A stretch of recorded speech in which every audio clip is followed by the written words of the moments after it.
Hello guys, welcome to my channel. So nandito na naman tayo para sa panibagong class review. Ang i-review naman natin ngayon ay Blade Knight or Dark Knight. Medyo nahirapan tayong mag-create ng ganitong video dahil nga previously tayo ay BK, ito yung main character natin dati. Then nag-change class tayo to DL STR. Okay? So ang nangyari, yung mga previous videos natin, kinompile lang natin para mabuo itong video na ito. Kung mapapansin nyo, tayo ay rank 9. Tapos yung nakalaban natin dito, yung video natin ay rank 3 sa aming server. So simulan natin sa building ng character. So dito muna tayo guys sa ating inlay or yung fluorite na tinatawag. Ang ating kasing gamit na fluorites ay mix nung tayo ay BK. Nag-focus tayo sa wind at saka sa fire. Para kasi sa akin, sa akin lang ito guys. Okay ang wind at saka fire na fluorites para sa isang BK kasi makakuha kayo dito ng additional defense at the same time additional attack. Hindi ako fanatic ng ice dahil ang option niya para sa akin when attack, kapag ina-atake tayo dun lumalakas yung damage natin. So good din naman siya, pero para sa akin kasi mas okay na tong ice fluorite, fire fluorite sa akin. Tapos napakamahal pa nung ice fluorite. Anyway, may ice tayong fluorite dito. Ito yung mga na-craft natin. Ginagamit pa rin natin siya kasi hindi pa naman tayo max na sa inlay natin. Kaya i-suit lang natin. Sayang din naman kasi kung gastos tayo ng gastos para sa fluorite. Pwede natin magamit sa ibang mga bagay yung MUC natin. Pero okay din naman yung build ng, kung gusto niyo talaga PvP, maganda yung build ng win at saka yung HP. Maganda talaga siya kasi lalaki yung buhay nyo. So yung kalaban nyo, lalo pagka wizard, summoner at saka yung MG, sa reflect pa lang ubos na yung buhay nila. May mga nakalaban ako dahil ang laki ng damage, ang laki ng buhay natin, halos naubos na agad yung kanilang SD. Yung SD natin kalahati pa lang ang nababawas. So laking advantage nun para sa atin sa PvP. Pero kung sa farming, mas ma-advise ko itong win at saka yung fire fluorite. Pero wag kayo masyadong mag-focus dyan kasi ano yan, late game naman yan eh. Mag-focus kayo sa accessories nyo at sa weapon. Importante kasi yung weapon, lalo mahirap pakaloot ng weapon sa mga class natin. Meron tayong separate video about dito sa explanation ng fluorites natin. Pwede nyo yung panoorin, ilalagay ko na lang yung link doon sa ating description sa baba. So pwede nyo panoorin yung guys. So dito naman tayo sa ating set. Meron tayong T11 na sword na excellent damage. Nag-invest na tayo dito, mahal to, parang 1.8 or 1.9 M ata ang bili natin dito. So nag-invest na tayo dito kasi magagamit naman natin siya ng matagal. At pwede natin siya mabenta kapag napalitan na ng bagong weapon. Tapos, ginagamit natin itong T9 na full option para sa farming. Nagpa-farm lang. Pang-farm natin ito para fast kill tayo doon sa mga mobs. Pero usually pag PvP, naka-shield ako na T10. So may option din na maganda yon, reduct, damage, defense, resistance, at saka yung reflect. Yan yung ating shield. No, T10. Wala lang HP yan. Hindi na natin patataasan kasi baka maglipat na tayo ng tier number. So, anyway, hindi pala nangyari dahil tayo ay nagpalit na ng class. Dito kasi sa DK natin, hinahabol natin yung tier number. Unlike doon sa DL natin ngayon, hindi tayo naghahabol ng tier number. Malalaman nyo kung bakit tayo naghahabol ng tier number. Kung makikita nyo dito, defense success rate, yan usually ang kinukuha natin. At yung reflect, yung DSR, DDN, reflect. Hindi tayo makapag full option dito, napakahirap talaga. Pero kung makikita nyo yung ating set DSR and reduct ang kailangan natin para matangkin natin yung mga mobs. Syempre kapag nakikipag-PvP tayo, medyo makunat tayo. Maganda kasi ang DK sa PvP dahil ibang klase yung damage niya kapag pumutok yung combo. Talagang mauubos ang buhay ng kalaban mo. Pero kapag yung farming tulad nung sa minions at the same time sa Sage War, medyo hirap na hirap tayo. Yan, sinusubukan natin i-full option itong set natin. Meron tayong full option na boots at saka yung ating gloves. Ang laki din na gastos natin dyan dahil ang daming nabasag na gear at yung ating protection. Ngayon ginagawa natin, tinahabol nga natin siya kasi nga tayo ay guardian na BK. So mayroon kasing talent doon ng guardian na kapag mataas ang defense mo sa equipment, sa gears, mas mataas yung binibigay na additional defense ng talent natin. Explain natin yan mamaya kung bakit tayo naghahabol ng tier number, hindi tayo nag-full option doon sa mga mabababang tier number. Medyo magastos lang siya, pero worth it naman kapag kayo ay nakikipag PvP. At syempre, kaya nyo tangkihin yung mga mobs dahil nga makunat na kayo. Ina-advise ko lang kung gusto nyo na kayo ay naka-AFK lang kapag nagpa-farm ng red boss, mag-BK kayo, BK Guardian.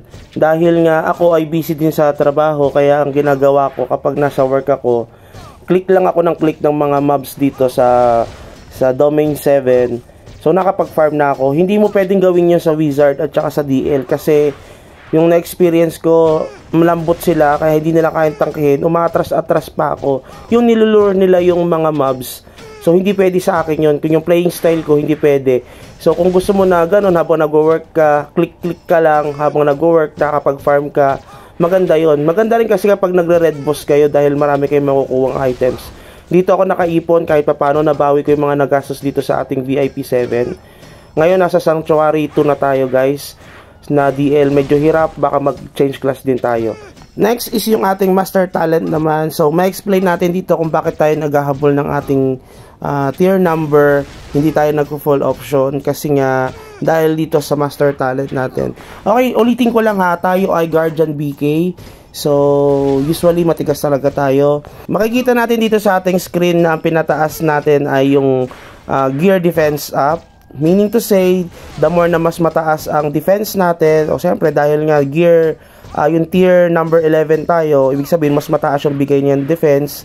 Dahil dito, by percent, tataas yung ating defense lalo. Unlike kung ikaw ay naka-full option na tier 9 or tier 10, okay naman siya dahil sa option na mabibigay niya. But then, sayang naman itong master talent natin. Mas maganda kasi yung option na mabibigay nitong tier, yung ating master talent gear defense up kaysa dun sa option na makukuha natin doon sa full option na mababa ang tier number. Dahil nga, kasi pwede naman tayo makakuha ng mas importanteng option doon sa ating tier 11, just like DSR and yung ating redact. Importante kasi yun. Pero dagdagan nyo na rin ng reflect kasi isa yun sa mga pang PVP natin yung reflect. Pero kung wala, okay na yung redact at saka yung DSR. Dito naman, pinataas din natin ito, hindi lang ito nakita kasi ito yung parang barrier na makikita nyo or yung shield na makikita nyo sa palibot ng ating character. Maganda siya kasi malaki yung defense resistance na mabibigay sa atin. Tapos, kukunat tayo pagdating sa PvP at doon sa mga mobs kapag tinatangke natin. Although, this is skill, meron siyang cooldown. Pero effective siya, maganda siya para sa atin. Tapos pinataas din natin tong max SD up, tapos yung max regen. Kasi the more na mas mataas ang SD natin sa PvP, mahirap tayong patayin. Makunat na tayo, tapos ang haba pa ng SD natin. By percent kasi ang dinadagdag nito. Kaya pinataas natin ito guys. Kung makikita nyo, class talent level 13 pa lang tayo. So tayo ngayon ay sa DL, parang class 19 or 20 na tayo guys. Itong isang talent niya, hindi natin kinuha yung restore SD when damaged. Kasi mas importante sa akin yung SD up Hindi natin kasi siya napapataas dahil napakahirap at napakagastos nito. At nag-focus tayo sa ibang mga pagbili ng mga gamit. Remind ko lang ulit guys itong character na to ay hindi pang F2F or free to play dahil nahirapan ako nung free to play ako dito, kaya nag-ano ako na para lumakas palalo, bumili ng mga MUC at the same time mag-top up na rin. Next naman natin guys yung leveling. Para sa akin, okay naman, nakakasabay naman ang BK sa leveling, pero hindi siya katulad ng ibang class na mabilis silang magpa-level. Dito sa character natin, nung medyo high level na tayo, 300 plus na tayo, 350, nakukuha pa natin yung 1.5 to 2 levels per day. Pero sa iba kasi nakakadalawa sila or nakakatatlo sila kahit na same level kami. Kaya medyo na behind ako ng konti sa pa-level. To think na mataas yung ano natin yung XP bonus na binibigay. Nahihirapan pa rin tayo magpa-level or makasabay sa pa-level sa kanila. Pero hindi ibig sabihin nun na mabibihay na talaga tayo totally sa pa-level. Kasi kaya naman natin magpa-level Pero hindi lang kasing bilis ng katulad ng ibang mga class. Kaya nasa inyo guys kung ano yung pipiliin yung character or yung class na tinatawag. Pero para sa akin, goods itong BK kapag kayo ay gusto nyo makipag PvP at hindi basta-basta nabubuli. Kapag nasa level 350 na kayo. Pero kung kayo ay nasa low level pa lang, 300 pababa, wala pang combo, naku, tiyak yan, bubulihin kayo ng ibang mga class, lalo na yung MG at saka yung Wizard, kung sila ay mahilig mang PK. Kaya ang gawin nyo, magpa-level lang kayo na magpa-level kapag kayo ay nasa lower level pa lang. Para kapag dating ng mataas na level nyo, pwede na kayo makipagsabayan sa kanila. At sure yun, sigurado matatalo yung iba doon. Yung iba, hindi ko naman sila nilalahat kasi yung summoner namin, ang lakas, hindi ko talaga matalo. Yung number 1 namin. So, next natin is yung red boss. Dito sa mga red boss, wala tayong problema dahil makunat nga tayo. Pero pag bago kasi tayo sa map, syempre malambot. Kailangan natin dito ng shield at the same time yung ating angel. Mag-invest kayo sa Infinite Angel dahil importante talaga yon. Magkano lang yan? 5,000. At kapag hindi naman kayo mag-invest doon, kung ayaw nyo, pwede naman yung angel, malaking tulong na para sa atin. Pero sabi ko nga sa inyo, kung ang playing style nyo ay yung gusto nyo tumangkay, iwan yung character nyo doon, pwede. Pero kung sa pag-farm ng mga red boss, panalo talaga ang MG tsaka ang Wizard dahil nga kaya nilang ilure yung mobs. Na ano nga siya, na-i-stack yung mga mobs dito kapag fina-farm nila. Tayo hindi natin makaya yun. Yun talaga ang disadvantage ng Blade Knight or DK. No? Pero sa long game, kayang-kaya nyo na yan. Medyo malakas na yung character natin. Sa PvP Then sa Sage War naman, tapos sa cross server Sage War, medyo hindi ko siya ma-enjoy. Bakit? Kasi laging nasa harapan nadudurog agad. Maraming mas malakas sa atin sa ibang server. Kaya hindi natin siya masyadong ma-enjoy dahil laging patay. Pero kung ikaw ay na long range, syempre ma-enjoy mo pumatay ng mga character. Dahil nga makaka-free hit ka dito kasi sa DK natin hindi dahil nga ikaw yung nasa harapan, syempre ikaw yung tatangkin ng mga damage nila, tapos tatakbo pa sila dahil long range nga sila, di ba? So mangyayari nahabulin mo sila, tapos mapi-free hit yung mga kalaban nyo. So bugbog yung character mo talaga, hindi mo siya ma-enjoy. Pero pagdating sa Chaos Castle, okay naman, nagtatap 1 naman tayo dito kasi nga mataas yung ating rank dito. Kahit yung top 3 namin or top 2 or top 3 at saka top 4, medyo kaya natin. Yung top 1 namin hindi ko talaga kaya yon. Napakalayo na agwat namin, guys. So yun yung maganda sa ating Blade Knight pagdating sa leveling, build at saka sa red boss. Kaya niya guys yung red boss, maniwala kayo. Pero pag bago kayo sa map, syempre mag-adjust kayo ng konti. Kailangan nyo mag-shield at angel. Malaking tulong din kasi dahil guardian ako, kaya ko siya natatang. Pero kung ikaw ay yung bravery na ewan ko kung anong build nun sa ibang mga character kasi medyo malambot sila, nahihirapan sila dito. Pero lakas nilang dumamage. Hindi ko kasi porte yung malaki ang damage, pero napakalambot ko naman. So doon naman tayo sa PvP guys. Ikakat natin yung video para matapos na. 1, 2, 3, cut. Andito naman na tayo guys sa ating PvP. Ngayon, ang kalaban natin ay top 1 na Magic Gladiator sa server namin. Tapos ako ang top 1 na DL ay na Dark Knight. Tapos, in overall, parang top 4 siya. Ako ay top 6 or top 3 siya. Dati kasi yung Wizard top 3, nagpapalitan sila. Ngayon, ako naman ay top 6 palagi or top 9. Hindi pa tayo masyadong malakas pagka dito sa nung DK tayo. May mas mataas pa sa atin sa ranking. Pero dahil forte ng BK ang PvP talaga, kahit mataas ang ranking nyo or ng ibang mga classes, kayang sabayan ng BK. Kikita nyo dito, top 1 namin na MJ yan kalahati pa natitirang buhay natin. Shield lang ang ginamit natin, yun lang pang PvP natin, shield at saka yung ating weapon na T11. So makikita nyo, halos kalahati lang ang natirang buhay natin, tapos sa kanya naubos na. So babalik tayo doon sa round 2 natin. Siya 1-1 na 1-0 ang score namin dito. Anyway, may separate video tayo dito na upload. Pwede nyo panoorin yung guys. Then kung umabot kayo sa video na ito, please consider like, subscribe, and also paki-share na rin para kahit paano may ma-enlighten or magkaroon ng insight about sa DK na character. Marami nang pumili ng DK.